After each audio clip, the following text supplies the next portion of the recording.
This is the battlefield of Pharsalus in northern Greece. I'm Matthew Settle. On August 9th, 48 BC, 70,000 Roman soldiers fought to the death in these fields. But they were not fighting a common enemy of Rome. They were fighting each other. This was civil war. The Battle of Pharsalus would decide whether Julius Caesar or his bitter rival, Pompey the Great, would be master of Rome. Now, with new video game technology, You're about to see this great battle as never before. The vast numbers of soldiers, the troop formations, how they fought, and how the battle was won. You get the view the generals wished they'd had. Now, decisive battles.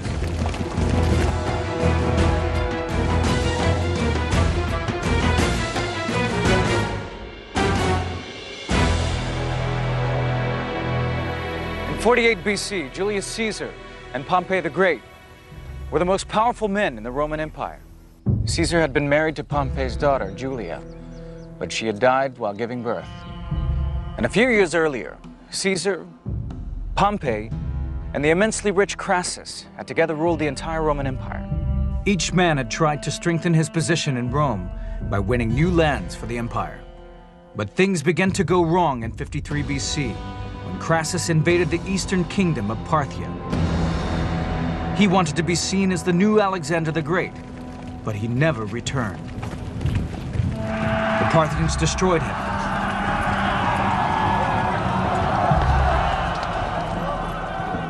He lost his army, his son, and his own life at the Battle of Carrhae. Meanwhile, Caesar, a brilliant general, had been winning victory after victory in Gaul, modern-day France.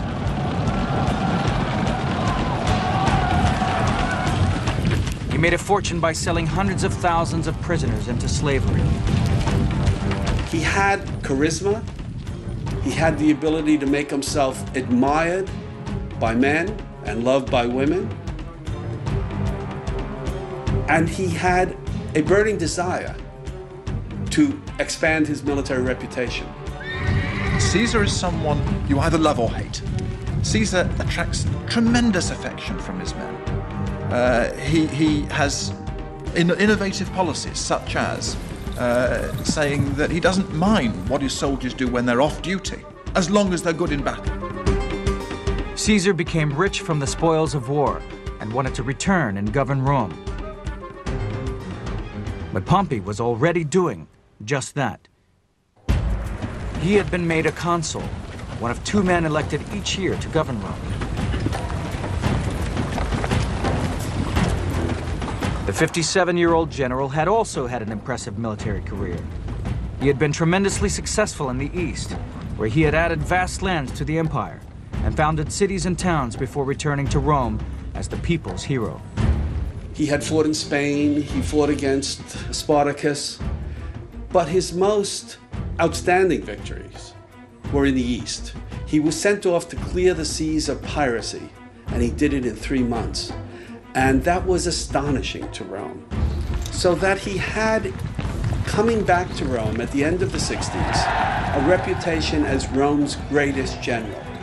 Pompey was the elder statesman, the military elder statesman of the Republic.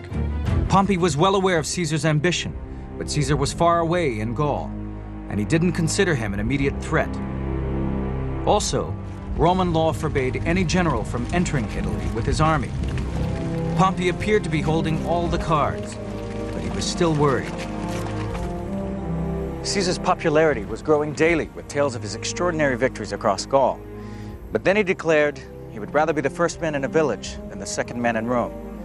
He wanted to be elected consul, just like Pompey. He was hugely popular with the ordinary people of Rome, organizing feasts and entertainments. He spent freely. His gladiators fought in silver armor. He had it, and he flaunted it. And he was ruthless. When he was 22, Caesar was captured and held hostage by pirates. They released him when he paid a ransom, and Caesar immediately set off after the pirates. When he captured them, he crucified them and cut their throats.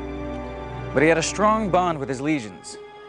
He campaigned for his veterans to be given farmland when they retired, and addressed all of his soldiers as comrades. But Caesar wins not just loyalty, not just respect, but love from his men. And that, I think, is, in the end, what tips the balance between him and Pompey. Now covered in victory honors, Caesar decided to go for broke. He marched his legions down through Gaul to the Italian border marked by the river Rubicon. The boundary